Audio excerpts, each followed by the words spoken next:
Ajá, Brasil. Bueno, hola, buenas noches, buenos días, buenas tardes, según sea el momento del día en que nos estén viendo cuando esto esté en la nube. Mi nombre es Edgar Roca, yo soy miembro fundador del Círculo de Críticos Cinematográficos y en esta serie de conversaciones con esas caras visibles de la crítica en español, vamos hoy a conversar con Mónica Delgado. Mónica Delgado nos acompaña desde Lima, Perú, una crítica representativa para Latinoamérica y parte de este grupo de 10 conversaciones iniciales con críticos en nuestro idioma que estamos haciendo. Mónica es directora de This is Field, una plataforma importante que consumimos, donde además siempre vemos que participa un crítico venezolano que colabora constantemente allí. Y bueno, es docente universitaria y es comunicadora social. ¿Cómo estás, Mónica? Muy bien, Edgar, muy a gusto esta tarde, ¿no? Para poder conversar sobre la crítica y el cine latinoamericano, ¿no? Así es, aquí ya estamos de noche, yo te llevo una hora, yo encantado de poder conversar además con esa figura femenina que siempre siento hace falta en todas las áreas, en la crítica y en la dirección, y creo que además es un momento ideal, ¿no? Para ese ascenso a lo más alto de todas las áreas de la mujer en general, creo que es muy necesario, siempre echando broma le digo a mi esposa y a otra gente que el hombre debería ser como el león también, darle el espacio que la mujer sea, porque además tiene la fuerza y tiene con qué liderar y ser el soporte real de la casa. Y bueno, ahorita estamos en esa época donde la mujer está en todos los festivales, en los últimos festivales, todas las mujeres se han llevado el palmarés y para mí es muy interesante conocer de tu parte ese background, de dónde viene ese gusto por el cine, el de escribir sobre cine. Acá en Venezuela había una crítica cuando yo era niño, recuerdo, cuando empecé a leer crítica, todos los viernes publicaba una crítica que se llamaba Ambreta Marrosu, y yo estaba enamorado de cómo escribía, me parecía la mejor. Escribían tres en esa columna y siempre esperaba el momento de leerla de ella porque su visión y sus maneras y su manera de escribir me encantaba. De hecho, en una de mis películas coloqué su nombre a un personaje porque un poco en homenaje a ese crítico venezolano. Entonces, cuéntame tú, ¿qué tal? ¿Cómo comenzaste acá? Bueno, yo soy comunicadora, pero mi especialidad es periodismo, digamos que es lo que estudié 5 años, y mi acercamiento a la crítica fue, digamos, propiciado por ese interés en escribir, en hacer crónicas, en hacer entrevistas, y poco a poco, bueno, creo que también pues era cinéfila, veo cine desde, desde muy pequeña, por diversas razones. Mis padres me dejaban el cine, como si fuera una niñera el cine, y por años, digamos, sentí cercano el espacio del cine, empezaron a interesar los detrás de cámara, los rodajes, quiénes eran los directores, revisar filmografías cuando era niña, cuando era adolescente. Y ya cuando ingresé a la universidad, y además porque también en la universidad también uno se une con otros cinéfilos, íbamos a ver películas, cuando en la época, en los 90 en Perú había una filmoteca de Lima y podíamos ver ciclos, retrospectivas enteras, discutir las películas, y conversando con un viejo crítico, bueno, poeta, cineasta peruano que ya murió, Pablo Guevara, una vez me dijo, ¿por qué no escribes? Digamos, como algo más sostenible, ¿no? Como, porque creíamos que escribía algunos fanzines, como le dicen acá, unas revistas universitarias. Hasta que egresé y mi primer trabajo, afortunadamente, fue en un medio escrito, y me preguntaron, ¿no? Cuando estaba en la entrevista de trabajo, cuáles eran mis talentos, qué es lo que me interesaba hacer dentro de la carrera del periodismo. Y yo dije, me gusta el cine, me gusta ver películas. Y así me dijeron, ah, ¿te gusta el cine? Bueno, entonces me dieron una columna los jueves. Mi primer trabajo fue escribir una columna. Y de por sí, obviamente, ya era una posición privilegiada que me dieron, ¿no? Porque muchas veces tener una columna en un medio tradicional peruano no era pues el primer paso de un recién egresado. Y aproveché esa oportunidad, escribía todos los jueves, hacía notas, me dieron toda una página, tenía que rellenar la página con diversas notas, estrenos, qué pasaba en la cartelera, y también me reservaba un espacio pues para mi columna, ¿no? Entonces ahí escribía lo que opinaba de las películas y trataba de aplicar lo que había aprendido leyendo de otros críticos y también desde lo literario, de lo que leía. Me gustaba mucho leer y en realidad mi acercamiento al cine, no solamente, digamos, a la escritura sobre cine, no fueron solamente las películas, sino también la escritura, ¿no? Cómo podía llegar a comunicar mejor a lo que me importaba de las películas o lo que me desagradaba probablemente en esa época a los lectores, ¿no? Y más o menos esos fueron mis inicios, ¿no? Más o menos hasta inicio de los 2000, más o menos. Bien, o sea, y en ese trayecto, poco más de 20 años de carrera, tú dices privilegiada y yo te hago una pregunta que siento que es importante. Casi siempre el grupo de la crítica, incluso en el mismo cine, siempre hay más hombres que mujeres. ¿Tú has tenido suerte o eso, tú dices, un privilegio como comenzaste, como empezaste en el área? ¿Has sentido en algún momento que se te ha hecho difícil por ese mismo hecho de ser mujer o no? ¿Cómo es en Perú? No, sí, definitivamente. En el sentido del privilegio fue como que probablemente no había nadie en esas semanas en el diario y justo me vieron a mí y dijeron, ya, esta chica queda, ¿no? Pero el tema de si sí lo he sentido, por ejemplo, cuando empecé a trabajar ya como crítica, digamos, formal en diarios, luego en revistas, ¿no? Porque Desis Film, la revista que dirigimos con José Sarmiento acá en Lima, la sacamos recién en el 2012, ¿no? O sea, yo vengo haciendo, 2012 ya tenía 10 años haciendo crítica, ¿no? Pero sí lo sentía en diversos espacios, ¿no? Por ejemplo, hacían una nota de la crítica de cine en el Perú en un diario, y hacían la nota de todos los críticos geniales que hay acá, y a mí me ponían un recuadrito, ¿no? Pero también hay críticas mujeres, ¿no? Como Mónica, ¿no? Y así, siempre ha sido, o el tema de llenar una cuota también, ¿no? Muchas veces voy a eventos o me invitan aquí a conversatorios, ¿no? Porque, ya falta una mujer, ¿no? Porque obviamente no es fácil encontrar mujeres que hagan crítica aquí en Perú. Somos muy pocas, ¿no? Somos muy pocas a diferencia de los hombres, ¿no? Porque siempre se ha considerado también la cinefilia y el acto mismo de la crítica como oficios muy masculinos o como fascinaciones muy masculinas, ¿no? Incluso el hecho de la cinefilia se piensa siempre en masculino, ¿no? Eh, y un poco sí ha sido, hace unos 4 años, comenté una película peruana, por ejemplo, en un medio acá online, que se lee más o menos bastante, y sobre una película peruana, ¿no? Y al toque recibí las respuestas furibundas del cineasta, pero ataques muy fuertes hacia mi persona, no hacia el texto, ¿no? Sino hacia mí, ¿no? Entonces, yo me preguntaba si es que algún crítico hombre hubiera hecho lo mismo, no hubiera recibido probablemente ese tipo de ataques muy personales, ¿no? Entonces, sí, ha sido difícil, ¿no? De alguna manera, porque tienes que responder a un status quo también institucionalizado de la crítica, ¿no?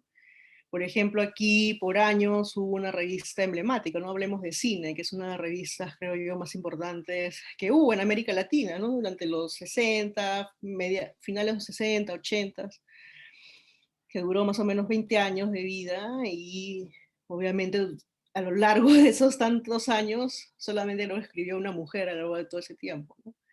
Y se podría decir, obviamente, que es el síntoma de un tiempo, ¿no? En esas épocas, pues, si ahora es difícil que haya más mujeres escribiendo, digamos, en un país como el Perú, mucho más hace 20 años, o 30, o 50. Entonces, ha sido difícil en ese sentido porque hay espacios tomados por un tipo de canon también crítico, ¿no? Y yo soy de las personas que cree que la crítica es diversa también. No necesariamente tiene que depender de una cartelera, no tiene que depender de un tipo de circuito comercial, ¿no? En ese sentido, eh, percibo de que abrir también otros pasos, otros modos de acercarnos a la crítica o hacer que el espectador o el lector se acerque a una crítica, también ha implicado otros soportes, otro tipo de cine, otro tipo de diálogos también en torno a la película. Y muchas veces ha habido resistencia porque lo propongo yo de alguna manera, ¿no? No lo proponen los de siempre, ¿no? Pero de todas formas, a pesar de esas interferencias, como las llamo, es como un estímulo, digamos, ¿no? A seguir trabajando y motivando a más mujeres, ¿no? Por ejemplo, también soy profesora universitaria y mi interés es atraer a mis estudiantes a que se puedan acercar también a la crítica o al cine de una manera más reflexiva, ¿no? O sea, sí me interesa un poco abordar desde el aspecto pedagógico de la crítica también, ¿no? Claro. Y hay tres cosas ahorita en todo lo que has expuesto que me hacen pensar y preguntarte por curiosidad. Uno, ¿recuerdas en la primera crítica que escribiste en esa columna que te dieron? O sea, en la primera película por la que escribiste alguna crítica y si fue buena o mala. No lo recuerdo tanto, tendría que revisar mis archivos, pero era una de cartelera, ¿no? Era una de la cartelera. Recuerdo que escribí sobre alguna Woody Allen que estaba aquí. Obviamente elegía las películas que no consideraban tan blockbuster, ¿no? O sea, sí me interesaba un poco, porque obviamente iban a haber 10 críticos escribiendo sobre la película más llamativa de la cartelera, ¿no? Entonces me interesaba un poco. Además tenía 19 años, 20 años, o sea, tenía todo ese rollo rebelde, ¿no? Un poco eh, eh, impulsivo, ¿no? Como todo joven, mi idea era cambiar un poco, ¿no? Romper con el establishment, ¿no? Y, pero eran películas de la cartelera que llevan aquí, me interesaba un poco hablar de los autores todavía en esa época, me interesaba, me acuerdo que escribí sobre alguna de Spielberg, Inteligencia Artificial fue una de las primeras que escribí, y hice la columna, me gustó la película mucho, y hice otra nota sobre la inteligencia artificial en las películas, ¿no? Como hacer una posibilidad de decir, ah, ya está Spielberg, pero eso no es nuevo, ¿no? No, o sea, me refería a la idea del androide, por ejemplo, ¿no? La Claro. idea del robot, ¿no? Entonces me empezaba a mencionar películas de serie B o películas que había visto pues de niña, ¿no? Porque de alguna manera Spielberg se alimenta pues también de un tipo de cinefilia, ¿no? Entonces más o menos así hacía las columnas, ¿no? De acuerdo a lo que daban en cartelera y de ahí sacaba un tópico. Si era una de Woody Allen, hacía la columna y luego hablaba de las comedias de Woody Allen, ¿no? Ok. Eh, ¿Y te Cosas así. gusta Woody Allen? Me gustaba, ¿no? Me gustaba mucho, por ejemplo, en la universidad éramos fans de Robó y Huyó y los pescaron, ¿no? O sea, nos gustaba esa película, la comentábamos, nos parecía lo máximo. Ese Woody Allen un poco más de bajo presupuesto, un poco más en la onda de Selig y esas otras películas. Y también el Woody Allen dramático, digamos, de Jaren Hermanas o de Maridos y Esposas, Crímenes y Pecados, ¿no? Tuvimos una etapa en la universidad muy cinéfila de Woody Allen, pero poco a poco, bueno, obviamente, ya casi no escribo de Woody Allen por temas, como ya todos sabemos, ¿no? Claro, total. Porque Sí. sí me interesa, a mí sí me interesa no disociar la imagen o sea, la idea del cineasta y la obra, Y ¿no? la obra. Entonces, si hay gente que escribe Woody Allen, allá ellos, ahora, Claro. pero no lo escribiría, ¿no? Creo que a estas alturas no. Me quedo con los recuerdos cinéfilos de esos años juveniles, ¿no? Me parecía un tipo muy interesante, leía sus guiones y todo, ¿no? Mm. Me parecía un tipo brillante, ¿no? Y Pero y en sí. esa línea, y en ese sentido, te pregunto, ¿tú que me hablabas antes de un momento en que alguien, un cineasta peruano, se molestó por una crítica tuya. ¿Tú consideras que en el average, en el promediar, qué tanto eres una crítico que procura la objetividad quizás o ser lo más respetuosa posible? ¿Estás de un lado de ese lado respetuoso o del lado del crítico que va y dice lo que tiene que decir? La mayoría de las películas las comenta en un tono duro. Yo siempre pongo el ejemplo de Bollero, que bueno, Bollero es como si no le gustara nada. Tú lees a Carlos Bollero y además dice cosas, pero con groserías, además, que yo digo, y él sería capaz de decir eso. Incluso siempre lo hablo con la gente del círculo acá en Caracas, cuando hablan mal de algún cineasta, yo les digo, pero tú serías capaz de decirle exactamente eso enfrente al director. Entonces te pregunto, ¿cuál es cómo ves tú tu estilo? ¿Más hacia esa parte de confrontar, de ser dura, de no ser nada condescendiente, o más bien buscas el respeto y la objetividad? Bueno, un paréntesis, ¿no? O sea, Boyero, digamos que el problema no es su actitud, creo yo, ¿no? Sí, el problema son sus argumentos, ¿no? Que son debatibles, ¿no? Son muy, algunos, ¿cómo se dicen? Hepáticos, ¿no? Pero más allá de eso, de este personaje, bueno, que es más un delirante, ¿no? Yo creo que la crítica es absolutamente una posición subjetiva de quien ve, ¿no? O sea, yo estoy escribiendo sobre mi percepción de la película, analizo incluso lo que me despierta, porque es una experiencia también sensible, ¿no? O sea, es obviamente que está a mi vista ahí, pero, por ejemplo, yo escribo sobre cine experimental, ¿no? O sobre cine independiente, un poco más de riesgo, y me interesa lo que esa película causa en mí, ¿no? Me interesa esa transmisión, obviamente no voy a poner, pues me gustó, ¿no? En el texto, pero sí me interesa desengranar los códigos de las películas, pero definitivamente me gusta la idea de transmitir mi visión a un espectador. No suelo usar tampoco mucho la primera persona, en muy pocos textos lo hago, pero sí me interesa dejar en claro que soy yo la persona que está viendo. Y yo creo que la idea de objetividad pues la dejamos para la nota del periódico, ¿no? Para la nota informativa, ¿no? Sí, estoy convencida de que el acto crítico es eso, es una posición de un sujeto en relación a la película y cómo se enfrenta también a ella, ¿no? Dialoga, ¿no? Y también se puede enfrentar a ella, ¿no?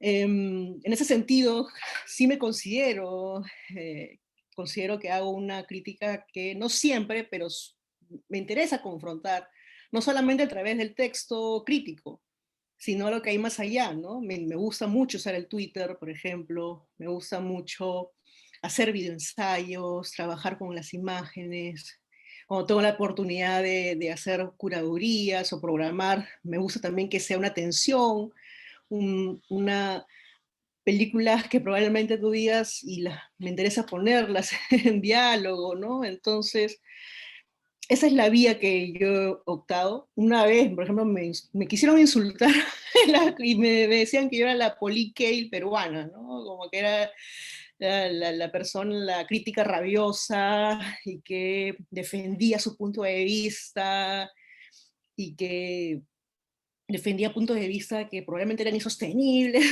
¿no? Pero que de todas formas lo defendían.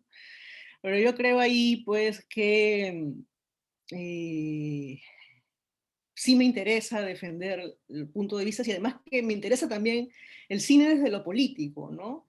Por eso es que me interesan las películas no necesariamente de cartelera, me interesa el cine latinoamericano, de cineastas jóvenes, óperas primas me interesan mucho, veo muchas óperas primas, me interesa un poco esa oportunidad que puede dar la crítica para visibilizar la película. No solamente es el lector, el espectador que ha visto la película y va a buscarla, sino es mostrar una película que puede llegar a ti, una película que la puedes ver en unos meses, en un festival, por ahí la puedes agarrar, o la puedes buscar en redes, o una plataforma online, ¿no? Eso me interesa de la crítica, ¿no? Que escape a la vieja fórmula del estreno, o la vieja fórmula, bueno, que ahora la aplicamos al streaming también, ¿no? Pero sí, o sea, digamos que en ese sentido me interesa esa visión, ¿no? De la crítica como también un acto de resistencia de alguna manera, ¿no? Tantos años que hemos vivido una crítica sometida a las estrellitas, al puntaje, ¿no? No es necesario, ¿no? Los lectores que van a buscar un poco más allá del texto van a ir, ¿no? Una mirada, no digo que la mía sea única, ni particular, ni extraordinaria, pero la elección de una película o decidir por qué escribo sobre tal película, que no necesariamente es la película que me gusta, ¿no? Sino una película que me interesó algo en ella y me atrae, y también desde la perspectiva de mujer, ¿no? Así que, o sea, yo soy una mujer de Perú, ¿no? Profesora o madre, qué sé yo, ¿no? Y me interesa un poco también reflejar mi posición o mi perspectiva desde esos elementos, ¿no? No, Claro. no, eso es lo que me interesa, ¿no? Sí, bueno, y fíjate, ahora que mencionas eso, me haces pensar en algo que siempre, en lo que siempre reflexiono, y te lo voy a decir a ver qué opinas tú.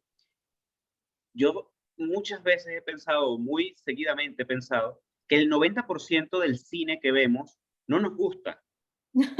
No nos Sí, gusta porque, y lo que te lleva a escribir, te lo digo por esta parte donde tú decías lo de reflexionar, sobre qué estás escribiendo, para qué estás escribiendo, es porque si tú dices, vamos a la cosa de los puntajes, eso que no nos gusta, que un poco se ha banalizado, un poco la dinámica por el mismo tema de redes sociales y toda la cosa global, tú no le das 10 de 10 a todas las películas que ves. claro. Eso es una minoría, debe ser como el 10%. Entonces yo digo, en ese sentido, podemos decir que el 90% del cine que vemos no nos gusta, para no decir que el 90%, porque varias veces lo he dicho con amigos realizadores y se han molestado, les digo, el 90% del cine que hacemos es malísimo, porque sí, claro, Sí. realmente siempre queda la insatisfacción de que o no te gustó esto, o no te gustó aquello, o no te terminó de satisfacer esa necesidad que te lleva a la sala o que te lleva a distraerte viendo una película. Entonces, ¿tú qué piensas sobre esa reflexión constante que me llega? No, sí, de acuerdo. Por ejemplo, yo no uso, digamos, un Excel para, para poner las películas que veo, porque igual al final del año eso es un recuento, ¿no? Pero sí uso algunas plataformas como Letterboxd, ¿no? O Movie, ¿no? Que tienen las estrellitas. Entonces yo paro marcando y al fin de año entro ahí a mi perfil y veo todo. Y obviamente de 500 películas, solamente unas 5 o 10 tendrán pues 5 estrellas o 4, ¿no? Y uno dice, sí, pues, o sea que, eh, ¿por qué, cómo es que nos acercamos a las películas que, de las cuales escribimos, ¿no? Por ejemplo, hace poco vi esta serie, ¿no? Con Kate Winslet, ¿no? De HBO, La vi también, la vi porque sí. leí que habías escrito y la quise leer. Y tengo mis opiniones encontradas a lo que tú colocabas, por ejemplo. Pero me encanta. Ajá, cuéntame de Kate Winslet y de Marrow. Es Down, ¿no es? It's Sí, Down. It's Down, It's Down. It's Down. No, se la vi también porque voy a ganar los premios y dije voy a verla. No, no, no suelo leer las críticas antes, no la leo después. Y sí me llamó la atención mucho el desarrollo del personaje, el protagonista. Pero claro, es una película, es una serie, mejor dicho, de que me cautivó, la vi en un solo tirón y me despertó emociones que no me despertaban así nomás las películas, por ejemplo, ¿no? Es, obviamente nos tenemos que acercar de otra manera a las series, ¿no?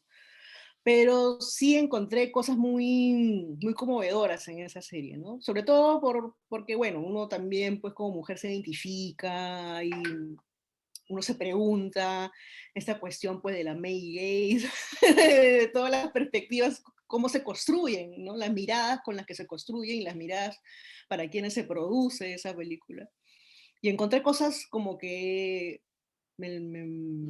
logró que me identifique, lograron que me identifique, ¿no? Entonces, más o menos sentido valoraba la serie, ¿no? Sí, Pues, a mí me gustó mucho o sea, creo que a lo mejor es llover sobre mojado, pero qué gran actriz es Kate Winslet. sí. O sea, cómo saca adelante ese papel.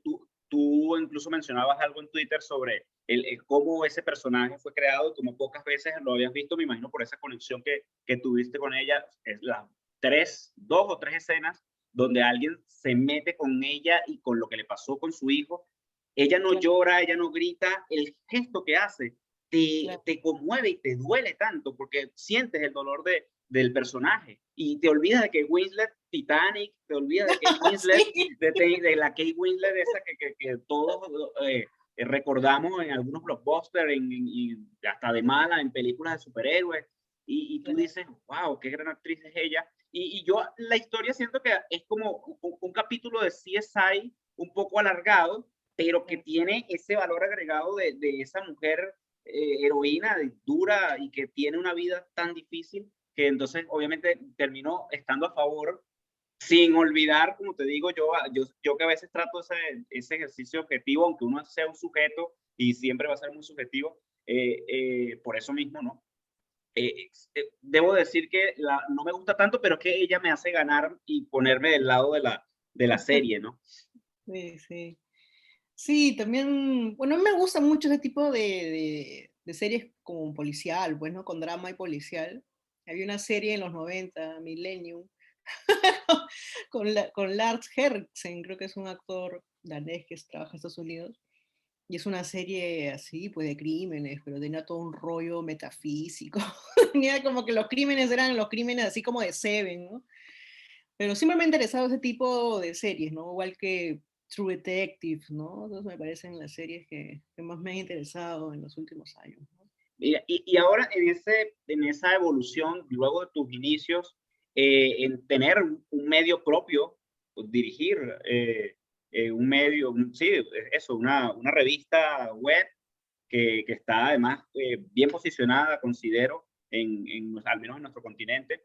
Esa evolución, ¿cómo se da? ¿Se da por el trabajo universitario? ¿Se da por quizás la búsqueda internacional en festivales? No sé, ¿cómo es para ti esa, que además para nosotros es un tema muy, no es delicado, pero sí como un punto que siempre nos duele, porque por toda la situación del país, de un tiempo para acá, o nuestros críticos se han ido del país para poder vivir esa vida de crítico, de visitar buenos festivales, de poder ver el mejor cine que se está haciendo a nivel mundial, o no, simplemente no vamos a los festivales. Entonces, ¿cómo llegas a esa evolución en tu carrera como crítico? Sí, The Six Pills surge en el 2012, la fundamos con José Sarmiento, otro crítico peruano, y nació, digamos, siendo una revista, bueno, como hasta ahora, ¿no? Bilingüe, pero en esa época tenía más peso en inglés por decisión de Sarmiento y porque teníamos un grupo de redactores, digamos, todos voluntarios al inicio. Bueno, hasta ahora es voluntario, pero me refiero a que fue como un grupo de personas que se había unido en chats de cinéfilos, en páginas tipo de gente que salía de Caragarga, gente que salía del inframundo de la cinefilia. Y en ese grupo había gente pues de Estados Unidos, de Hawái, de Italia, de Alemania, Francia, Reino Unido, de varios países, ¿no? Y obviamente ellos no escribían en español. Entonces la idea de la revista surgió justamente de ser un medio en inglés para dar espacio a toda esta comunidad diversa de gente que le interesaba escribir, ¿no? Y Sarmiento escribe muy bien en inglés, él me traducía mis textos porque mi inglés no es muy bueno, entonces más o menos se armó así la revista y poco a poco sacamos la edición bilingüe, ¿no? Traducíamos los textos del inglés al español y así más o menos surgió como espacio, ¿no? Y éramos muy diversos, ¿no? En los últimos años ya somos como un equipo más de peruanos, bueno, está Pablo Gamba, que es de Venezuela, que radica en Argentina, estaba también Aldo Padilla, es un crítico boliviano que vive en Chile, estaba Ivonne Chin de Perú, Wilder Sumarán de Perú, José Sarmiento, bueno, más o menos nos quedamos unos pocos, pero de todas formas José Sarmiento y yo somos los que más escribimos, porque obviamente es la revista que sacamos adelante. Pero la lógica era visibilizar películas, al principio las películas de los primeros números de The Six Pin eran las películas de cinéfilos, películas que nos gustaban, ¿no? Por ejemplo, sacamos en el primer número un especial de la nueva ola japonesa, películas de los años 60, ¿no? Entonces hablemos de Suzuki, hablemos de Obayashi, de cineastas que nos interesaban, y pedíamos colaboraciones de otras personas que habían sacado textos sobre ellos, o nos repartíamos comisiones. Ay, ¿qué quiere escribir sobre esta? ¿No? Entonces sacamos películas pues de Wakamatsu, películas de varios cineastas de los 60 y 70, ¿no? Hicimos como un especial, por ejemplo, ¿no? Luego sacamos otro especial sobre cine experimental de tal lugar, ¿no? Cine experimental de Polonia, animación en Polonia. Hicimos un especial de la animación de Polonia, de Polonia en los 70. O sea, temas que nos interesaban. Nuestra intención inicial era sacar dossiers. Habíamos seguido mucho el influjo de Senses o Cinema, esta revista australiana. Nos gustaban los números dossier temáticos, ¿no? Pero poco a poco nos dimos cuenta de que tomaba mucho tiempo sacar los dossiers, nos demoramos entre 5 o 6 meses, ¿no? Esa dinámica del dossier tiene un ritmo muy lento, ¿no? Porque es definir quiénes podían escribir, invitar a personas a escribir, contactarnos con otros críticos de escribir, o sea, demandaba mucho. Además teníamos como un comité editorial, ¿no? Desde el principio, por ejemplo, Nicole Brenes, la crítica francesa, formó parte de nuestro equipo, nos ayudó mucho a definir la imagen, digamos, el perfil, digamos, editorial de Decifil, nos recomendaba películas, nos recomendaba contactar con tales cineastas, con tales programadores, un poco para nutrirnos, ¿no? Nuestro primer, digamos, estímulo fue acercar un cine más experimental, o más como se dice, art house, ¿no? Y poco a poco, con los años, eh, fuimos viendo de que podíamos cubrir festivales, ¿no? Y surge porque un día dije, me voy a Cannes, agarré mis ahorros y me fui a Cannes, ¿no? Y así es como empezó, ¿no? Como un vicio, además, porque cuando uno va a festivales, no solamente vas a ver la película, sino encuentras a colegas, conversas con un montón de amigos, puedes entrevistar en un día a varias personas, era como una dinámica de tipo periodístico, Claro. pero también de relacionamiento con otros críticos. ¿En qué Y año poco a fue? poco, eso habrá sido 2014, ¿no? Ah, Casi los reciente. dos. Sí. Claro, Field 2012, como 2 años tuvimos de estos dossiers, ¿no? Okay. Y ahí dijimos, y cuando entramos al ritmo de los festivales, dijimos, podemos sacar las coberturas de las películas, ¿no? Y claro, nosotros también aquí en Perú, pues, nos hemos educado, ¿no? En la piratería, nos hemos educado en el mercado negro del cine, de alguna manera, como muchos en Latinoamérica. Y la gran mayoría de películas que escribíamos eran las que teníamos acceso. O sea, no es que tampoco fuéramos todos los años, todos los meses a los festivales, porque Decifil es una revista autogestionada, ni siquiera eso, no tenemos ni publicidad, ¿no? Una revista que subvencionamos, digamos, José Sarmiento y yo, pagando el servidor, pagando el dominio, pagando el diseñador, al webmaster, ¿no? Entonces, si alguno quería viajar, bueno, iba con sus ahorros, o por ahí conseguíamos que tal persona nos cobije, ¿no? Ese tipo de ¿cómo se dice?, de argucias de los viajeros, ¿no? Sí, Constantes. de resolver un poco esas situaciones de los viajes y tal. Entonces, también eso me hace preguntarte, probablemente seas tú la respuesta más completa en cuanto a esto. Eh, con respecto al cine latinoamericano, tú decías, nos hemos criado en la piratería, y yo creo que es una frase lapidaria porque es así. Ahora obviamente está cambiando por el acceso, por el streaming, por este mismo cambio de hábito del espectador que lo da la situación actual con el tema pandemia. Pero a mí en lo personal me duele mucho no haber conocido en Venezuela la cinemateca que formó a muchos de los críticos que son de generaciones pasadas. Y he leído de tu parte también un poco esa misma queja, ¿no? Porque en Perú, eso, nos hemos formado en Latinoamérica en la piratería y no en la cinemateca como deberíamos formarnos. ¿Tú crees que eso cambie, que eso se perdió totalmente, que ese sueño romántico de los muchachos en la cinemateca francesa no será nunca en Latinoamérica? ¿O crees que, sobre todo ahora por el tema streaming, o crees que se pueda rescatar en algún momento? Porque la otra es que nuestro cine entero o nuestra cinematografía se están perdiendo. En Venezuela, por ejemplo, el 35 milímetros de esas películas hechas en esos formatos ya son películas que muchas de ellas están tan mal conservadas que se han perdido, y por supuesto estás perdiendo tu cinematografía y perdiendo gente que pudiese enamorarse de ese cine de antes.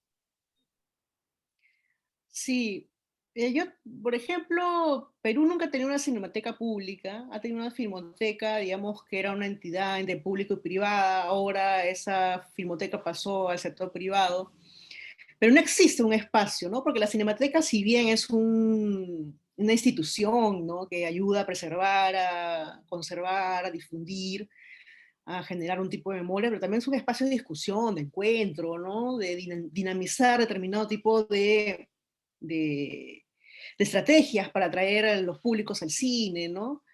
Y creo que eso funciona en otros países. O sea, yo veo el caso de Bogotá, el caso de la Cinemateca Mexicana, o en Chile mismo, ¿no? Entonces, sí creo que hay, o sea, incluso en pandemia, ¿no? Veo cómo esas instituciones, a través de las redes, a través de colegas que van o participan en estos espacios, hay algo vivo, ¿no? Yo creo, ¿por qué? Porque necesitamos alternativas, ¿no? Necesitamos justamente espacios donde se pueda visibilizar el cine latinoamericano. En muchas cinematecas creo que se pasan más películas peruanas que acá a veces, ¿no? En la medida de que se generan estas retros, se generan focos, invitan a cineastas peruanos. Claro, lo menciono casi como una ironía, ¿no? Porque aquí no existe un espacio institucional y tampoco hay voluntad política para generarlo, ¿no? No solamente la Cinemateca, ¿no? Aquí en Perú no hay una escuela pública de cine, por ejemplo, ¿no? El que quiere ser cineasta tiene que postular a una entidad privada o tiene que viajar, estudiar en otro país, entonces eso no lo puede hacer cualquiera, ¿no? Necesitas pertenecer a un nivel socioeconómico específico, ¿no? Y es como que se rompe todo el circuito, digamos, usual, ¿no? Un circuito de formación, un circuito también de exhibición alternativo, y no hay esos espacios, ¿no? No hay una escuela pública, no hay una cinemateca pública, entonces todo se ha reducido al circuito usual del sistema convencional de cine, que es verlo en un multicine, ¿no? Claro. Pero en los últimos años, a través de algunas políticas públicas, sobre todo festivales, ¿no? Festivales de cine, que han ayudado un poco a atraer justamente el cine latinoamericano a Perú, ¿no? Por eso es que se conocen aquí los trabajos de cineastas latinoamericanos, ¿no? Pero claro, son todavía acciones muy pequeñas, ¿no? Que tendrían que abrirse paso también en otros, o sea, como Netflix, por ejemplo, ahorita todos están a la expectativa de que va a estar una película de Claudia Llosa, ¿no? Que es la cineasta peruana, Ujú. hizo esta película La teta asustada. en Netflix, claro, hay una Ella. película de ella en Netflix, ¿no? Entonces todos están a la expectativa. Pero depende del soporte, depende de la visibilidad, del tipo de las producciones, ¿no? Y en ese sentido yo creo que sí, tengo mucha esperanza y fe de que se pueda concretar en los próximos años una cinemateca en Perú, ¿no? Un espacio sobre todo de encuentro, de socialización, de discusión del cine,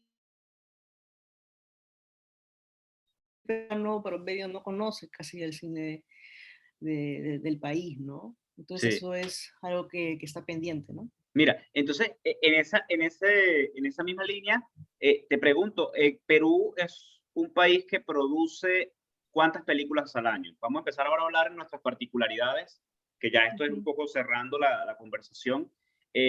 ¿Cuántas películas al año sabes? ¿Tienes esa data, esos números? Sí, sí, hay un promedio que digamos que ha crecido en los últimos años. El año pasado, antes de la pandemia, se hacían 70 películas, Wow, ¿no? muchísimo. Sí, Pero tú me dices, wow, 70, ¿no?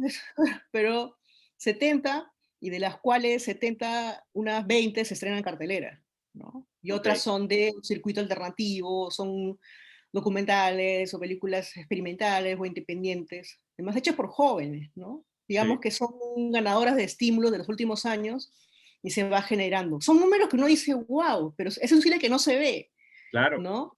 Porque le sí, estrenan una semana en un festival de acá local o un festival en Latinoamérica o Europa y ahí, chao, ya nadie sabe, ¿no? Hay sí, una efervescencia de la comedia comercial, por eso es que hay 70, porque una misma empresa puede estrenar una película la misma semana, incluso dos películas en la misma semana, eso ha pasado, ¿no? Es algo de locos, ok. pero porque se han reducido obviamente los presupuestos para hacer películas, es más fácil hacer películas, hay mucho más películas, pero menos posibilidades de estrenarlas, menos posibilidades de que las películas lleguen a las personas, ¿no? Bien. Y en cuanto a números, por ejemplo, en Venezuela, una comedia es la película que tiene como la marca histórica con más tickets vendidos, y son casi Mm. 2 millones de tickets. Y es también una rareza porque es una de las pocas películas que tiene una secuela, tiene una segunda parte, y esa segunda parte hizo casi 1 millón de tickets. De hecho, es un director venezolano, pero que sus padres son peruanos, de hecho. Entonces, allá en Perú, ¿cuál es esa película? O recomiéndanos películas también para la audiencia, un grupo de películas que sean de fácil acceso en este punto, que sean representativas de tu país. Claro, sobre la primera pregunta, la más taquillera hizo 3,5 millones de tickets hace unos 8 o 10 años atrás. Es una comedia, pues, mainstream, ¿no? Una comedia familiar, ¿no? Que se llama Asumare, que fue un fenómeno de la taquilla. Nunca antes había ido tanta gente a ver una película peruana.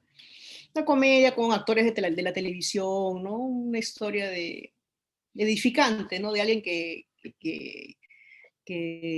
viene de abajo, ¿no? Una cosa así. Y es, no, que fue un éxito y además puso en discusión si el cine necesita o no apoyo del Estado, porque fue una película taquillera exitosa de una empresa local, entonces todo el mundo dijo, ya, ¿para qué dar plata al cine si pueden las empresas privadas hacer sus películas y ser exitosas, ¿no?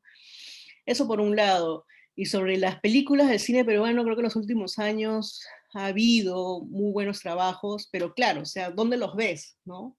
Muchas veces algunas de ellas llegan a parar a Retina Latina, por ejemplo, este espacio de cine latinoamericano, que se puede ver gratuitamente en varias partes de América Latina, y allí se podrían ver algunos trabajos, no los tengo mapeados porque tienen un periodo de vida, pero sí es interesante ver películas, por ejemplo, en los Vimeo, ¿no? Donde liberan los cineastas películas.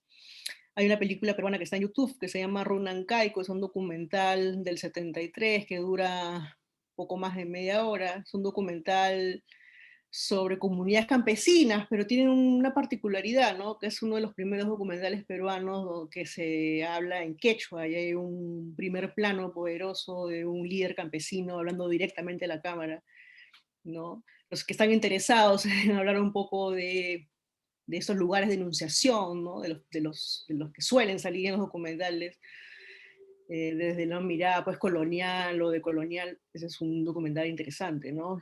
Uña y Pacha es una película peruana del 2017, me parece, 2017, que está hecha en Aymara y es un drama, ¿no? Hecho en Puno, del director Oscar Catacora, que es un cineasta es su primera película, es muy interesante. Y recomendaría, pues, películas de Mari Jiménez, ¿no? Es una cineasta peruana que vive en creo que en Bélgica, y tiene pues un estilo pues de diario fílmico, de películas muy en primera persona, hablando. Su película está en Vimeo, pueden buscar ahí Mari Jiménez, y creo que, digamos, sus películas son un referente para las generaciones nuevas de cineastas, ¿no? Aquí, cuando quieren buscar pues un tipo de cine donde se afirma al cineasta como voz, ¿no? Una presencia que cuestiona, que reflexiona, que habla de sí mismo, de su entorno, y son películas del 80, ¿no? Entonces, y hay también películas actuales, que es interesante ver también como un punto y aparte en el cine peruano, ¿no? Más allá de los usuales referentes, ¿no? Como Claudia Llosa o Francisco Lombardi, que es otro cineasta también Exacto. Sí, pero no me que considero. de hecho, te iba a decir, justamente si a mí me preguntan qué he visto de cine peruano, yo te voy a decir La Teta Asustada, que es de Claudio Llosa, y Pantaleón y las Visitadoras, que es de Lombardi, ¿no? De hecho, Sí, y exacto. eso es una de las más flojas, pues, de Lombardi, ¿no? Porque hay unas Y La a mí me ciudad de los encanta. perros, ¿no? La ciudad de los perros, una película, debe estar en YouTube también, por ahí, no sé. La estaban restaurando, la han restaurado hace poco, Ok, pero o la van a restaurar, pero bueno, La ciudad de los perros, La boca del lobo y Bajo la piel, ¿no? claro. Son sus trabajos, creo yo, más interesantes, ¿no? Sí. Bueno, Pantaleón y las Visitadoras están en YouTube y yo recuerdo ser que esa es una de las primeras películas que yo vi escondido de mis padres en televisión Claro. que la pasaban acá porque había desnudos y había cosas basadas en una novela de Vargas Llosa, ¿no? Sí, sí. Entonces, ahora hablando también ahora vamos a la segunda parte ya de las películas peruanas. ¿Qué lees? ¿Qué críticos en español lees que le puedas recomendar a la audiencia? Obviamente pueden ser peruanos, pueden ser de otras latitudes, mujeres también, críticos, que leas y que te gusten, para nosotros también iniciarnos con esa literatura que a veces, por estar, creo que es el momento de crear, como te decía al inicio, antes de empezar a grabar, esos puentes, ¿qué nos recomendarías en ese sentido? Bueno, leo variado, me gusta mucho el trabajo que hace Adrian Martin con Cristina, que hacen videoensayos, ¿no? Y bueno, los textos de Adrian Martin que son muy, muy buenos, de crítico australiano, ¿no? Que tiene ahí una, no sé, creo que ahora está en Patreon, en Patreon, no sé qué Patreon, pero por ahí que encuentra muchos textos de él. Leo Roger Cosa, leo también muchas páginas, o sea, me interesa la crítica latinoamericana, leo El Agente Cine, me parece muy interesante lo que hacen, igual que Correspondencia, la revista mexicana, Girls and Films, también reviso esta película, igual la colombiana de Ser en Conducta, ¿no? Y páginas de, leo lo que escribe Manu Yáñez, ¿no? Me gusta también Esquirol, ¿no? Este otro colega de otros cines de España. Hago mucho, como se dice, entre comillas, un zapping de textos, no, no tengo una revista eh, en especial, pero leo mucho lo que escriben otros colegas y también le gusta leer lo antiguo, ¿no? O sea, qué escribían antes, cómo lo hacían antes, ¿no? Los críticos, o sea, Pauline Kael he estado leyendo hace poco algunas cosas para ver qué tal es, qué tanto le hacían pues mala fama, ¿no? Y otros críticos, los críticos también considerados como que muy conflictivos o que nadie concordaba con ellos, ese tipo de cosas me gusta leer. Y también ensayos, ¿no? Ensayos audiovisuales, por ahí que reviso también, hay una página, ¿no? Videographic, no me acuerdo bien ahora el nombre, pero suelo revisar ahí los textos, ¿no? De los colegas que ahora hacen videoensayo, ¿no? Bien. Bueno, ya casi terminando. Sobre Venezuela, cine venezolano, tú que consumes cine latinoamericano, ¿has visto películas venezolanas que te gusten o que recuerdes y que nos puedas mencionar? Sí, por lo mismo que como circulan, creo que el cine venezolano circula mucho más que el cine peruano, por ejemplo, en festivales, ¿no? Tengo esa percepción, incluso mucho en los últimos años, ¿no? Por ejemplo, he Sí. visto La Familia, ese cineasta Rondón, ¿no? Gustavo Rondón, sí. Gustavo Rondón, he estado viendo las últimas películas. Por ejemplo, allá hay una peruana, ¿no? Marité. Marité Ugaz, ¿no? Ujú. Que acá también va a sacar otra película, me parece. Entonces, Sí, sí. he estado Conectado se llama. conectados, ¿no? He estado siguiendo documentales, Eras una vez en Venezuela, ese tipo de películas, Ujú. ¿no? Entonces, lo que he estado viendo en festivales y además porque Pablo Gamba, él escribe siempre sobre el cine venezolano, de las últimas películas que están en los festivales en Desis Film, ¿no? Entonces, por eso es que estamos un poco viendo las películas, ahí identificando, pero tengo la sensación de que he visto eh, más presencia, ¿no? Constante me refiero, ¿no? Porque en Perú cuando va a festivales es muy esporádico, ¿no? Va una película, por ejemplo, Canción sin nombre, que estuvo en Quincena el año pasado, y de ahí vamos a tener que esperar, no sé, 5 o 10 años más a que otra peruana llegue, ¿no? Y es Ok. un poco eso, ¿no? Bueno, pero fíjate Sí. que Venezuela en Cannes no es muy, fue una vanguardia en los 70 y tuvo una que otra participación en los 80, un premio, una cámara de oro, pero en los últimos 10 años o más, poco. O sea, La Familia que mencionabas, Gustavo, estuvo en Semana de la Crítica, eso fue 2017 o 2018, y ya tenemos 3 años que no hay otra película venezolana que esté en esa línea. Por último, te voy a hacer una pregunta que no le he hecho a nadie, que es, ¿qué pregunta no te he hecho en esta conversación que te gustaría responder? Bueno,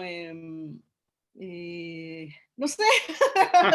Claro, porque ojo, te la hago porque digo, a veces siento como esto es una conversación, digo, a lo mejor hay alguna expectativa de parte de con quien estás hablando, que gustaría decir algo puntual y que no se da en la conversación. Entonces, se me ocurre, ya después de varios capítulos, hacer por primera vez esta pregunta contigo, porque bueno, ha sido una conversación muy amena, muy distendida y muy sabrosa, como decimos acá.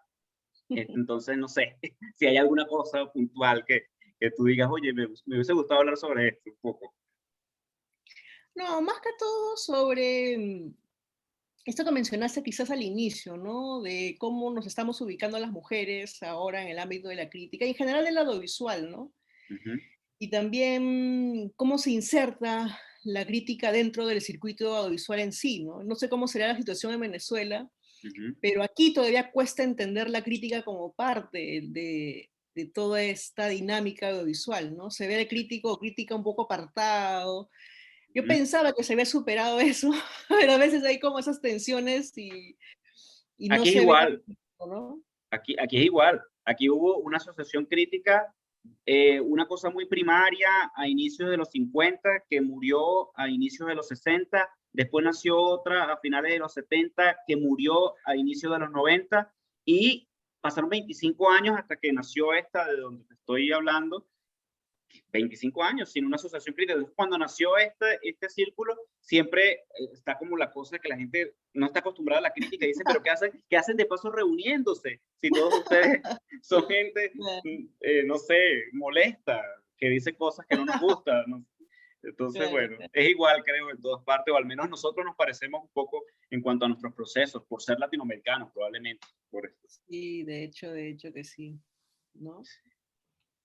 Bueno, Mónica, déjanos tus redes para que la audiencia, los que nos vean, pues te sigan en Twitter, que ya nos dijiste que es la que más usas, y, y, Sí. y poco más. Bueno, hablo de todo, ¿no? Hablo de política, pero, Sí, pero también hablo de películas, que es @crítica de Mónica, ¿no? Y desisfilm.com, ¿no? Que es nuestra página, que es The Six Film, que es un homenaje, un nombre homenaje a una película experimental de Stan Brakhage, ¿no? Por eso es que pusimos ese nombre. Y además es un nombre medio que pone de Jara a la película, de, de una sí, cosa media rara, ¿no? Por eso la elegimos. bien. Oye, un placer, muchísimas gracias, Mónica, y nos seguimos viendo por allí virtualmente. Y ojalá pronto podamos coincidir en algún festival cuando todo esto mejore. Claro, de hecho. Gracias por la entrevista y los mejores deseos al círculo, ¿no? Muchas gracias. Chao. Feliz Chao, noche. chao, chao.